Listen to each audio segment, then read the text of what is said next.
তো এবার এখন একটা জিনিস আছে তোমাদের জন্য একটা সারপ্রাইজ আছে, তো দেখাচ্ছি চলো।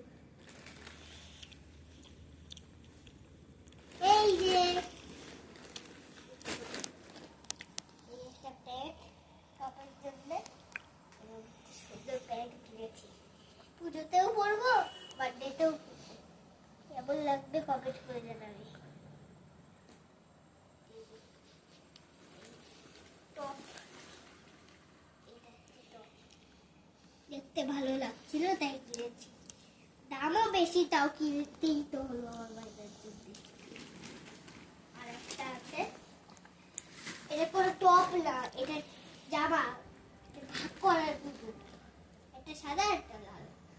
ও সাদা লাল করে করলে কিছু হবে না, এটা আগে পরতে হবে, এটা তারপর এটার পরে এটা পরতে হবে, তাহলে ভালো দেখা যাবে। তো এই জামাগুলো কেমন লেগেছে লাইক করে জানাবে আর কমেন্ট করে জানাবে।